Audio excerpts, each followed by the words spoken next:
Berlin. The ground is scarred with ditches. Memories of a peaceful time burn away in the fire. A tank clash is about to happen. And only one steel army will come out victorious.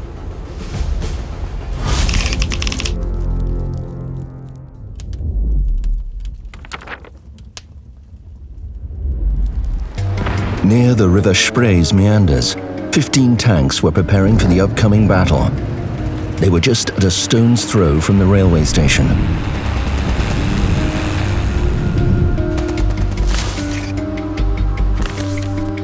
The engine roar could be heard from the other side of the bridge. The enemy was very close. It seemed that this battle was anyone's. The battlefield can be nominally divided into 3 areas. The lower part of the map is dominated by a vast open space with a lot of cover and a bunker at the very heart of it. Above this is the city, or what's left of it, and there's a bridge with trams on it at the very top. The battle plan was simple. Heavy tanks should move to the ruined quarters right away. Spread out to cover and meet the enemy from the opposite side of the street. It's dangerous to attack before the bunker is secured. This is a key position on the map. You can fire in several directions from here, including down the city streets. That's why the task of the medium tanks is to head to the bunker area and capture it, while also helping the light tanks in the lower part of the map. In the meantime, the light tanks scope out the area and provide target coordinates to the tank destroyers lying in ambush and artillery. Tank destroyers help medium tanks to break through to the bunker. If this plan fails, then they hold off the enemy attacks. The mission of artillery is to rain fire on any and every vehicle they can reach. There were plans to put a screening patrol on the bridge to protect artillery if someone decides to go this way. From here, you can also fire at heavy tanks that might want to go around the houses along the waterfront. As soon as the bunker is secure, heavy tanks can move the enemy on from their long-occupied position with a swift advance towards the enemy base. The patrol on the bridge and vehicles at the bottom part of the map follow the same strategy and pincer the enemy base.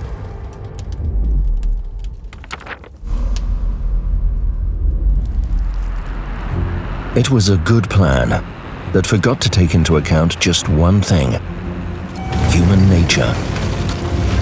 When all the vehicles were moving in their intended directions, the T-100LT's commander was heading to his position. At the same time, the Allies spotted an enemy light tank at the center of the map, but this means the T-100LT had the upper hand. He decided to act aggressively and took position in the bushes on the enemy's side. An enticing opportunity suddenly opened up for the Allies. The T-100LT's risky move disrupted the enemy's plans, whatever they were. The enemy tank destroyers were under heavy fire, while the enemy medium tanks lost all hope of securing the bunker without their support. They exposed their turrets from a ravine and fired back, not willing to surrender.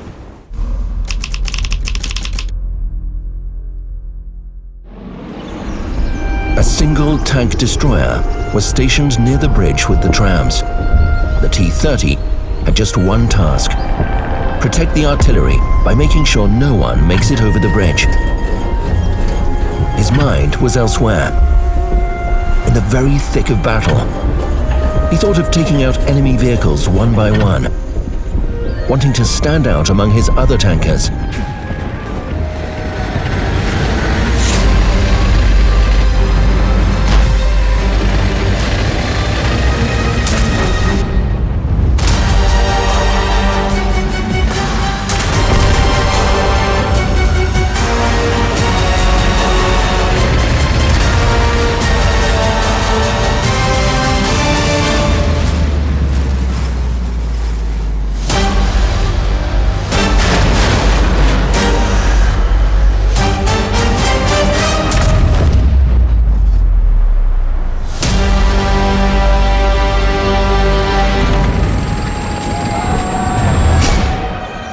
as I already said, there was no one on that side of the bridge.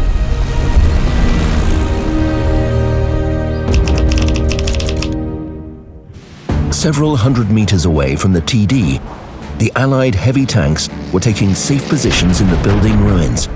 There were many of them there. Someone took cover behind an embankment. Someone hid behind a house wall. One of the heavies chose a position with a line of fire to the bunker. The 60 TP commander, the group leader, took a position closer to the arriving enemy vehicles. There were similar embrasures and cover spots on the other side of the street. The situation promised a long standoff.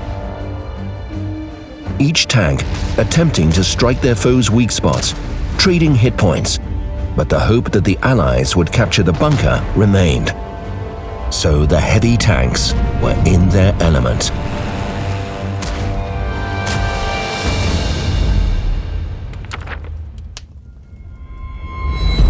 Events in the bunker area unfolded fast. The TDs lying in ambush had already been turned into burning carcasses, so they couldn't cover the medium tanks pinned down in a ditch. Only artillery shells came in from time to time, from the direction of the Brandenburg Gate. The T-100LT commander knew it was his chance to deal with the artillery. Without a second thought, he started breaking through to his target, past the burnt area that once was Tiergarten Park. At the same time, the Allied medium tanks, inspired by the impending victory, were ready to burst toward the lines of the enemy vehicles behind the bunker and eliminate the threat once and for all. They stormed towards the enemy vehicles, but the victory chimes weren't ready to play. A small patch of land became the battle epicenter for a moment. Not everyone survived, but the crucial strategic point was captured. When the Allies entered the bunker and aimed their guns at the city ruins, a dreadful view met them. The city was lost.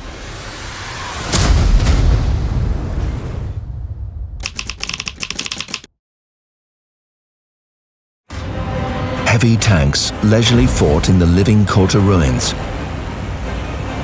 The 60 TP commander knew that the Allies had been successful on the other side of the map, while he was stuck in these ruins and couldn't move even 1 meter further. Will some light tank get all the credit? With this thought in mind, he dashed towards the embankment on the other side of the street. That was a brave move, but there was one caveat. The 60 TP in the wide street was a sitting duck for the enemy medium tanks near the bunker. It wasn't hard to hit such a big tank, even from afar. When the 60 TP realized that, it was too late. There was a loud rumble, and the firepower vanguard turned into a pile of scrap metal. The balance of power shifted sides toward the enemies, and they attacked like a steel beast, devouring everything in its way.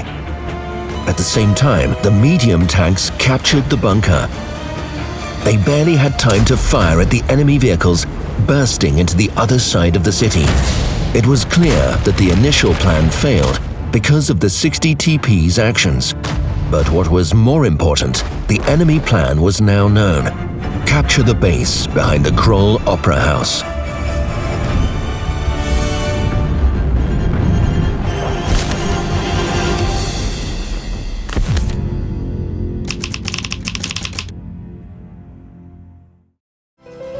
When the battles were fought near the bunker and in the ruins, the T-30 commander near the bridge was doing what he did the best: daydreaming. His fantasizing was suddenly interrupted by the unexpected appearance of an enemy.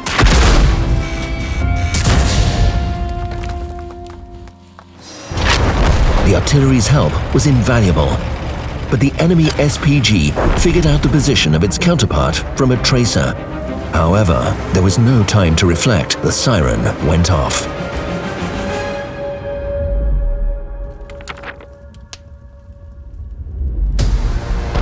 Having finished with the artillery, the T-100 LT commander went toward the enemy base near the Reichstag.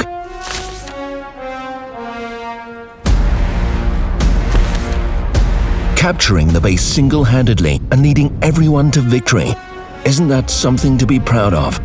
But his dreams just went up in smoke.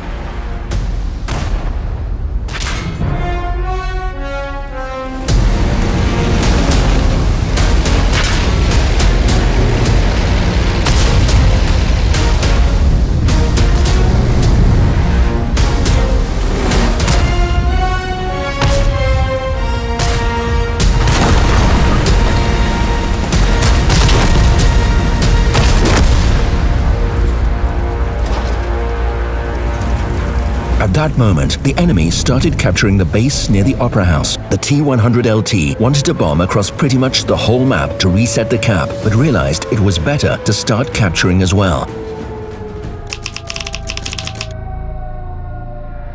There wasn't much choice. Potentially, several vehicles could reset the capture, but they hardly looked like harbingers of victory. A TD tried to strike, but fell victim to his own haste. The artillery was counting down those long seconds for a reload. It seemed that time itself was on the enemy's side. When approaching the Opera House, the T-30 commander thought about only one thing: he can't afford to miss. There was no time for a second shot, and no time for cat-and-mouse games. He needed to reach his position, see the enemy, and fire the game's most important shot.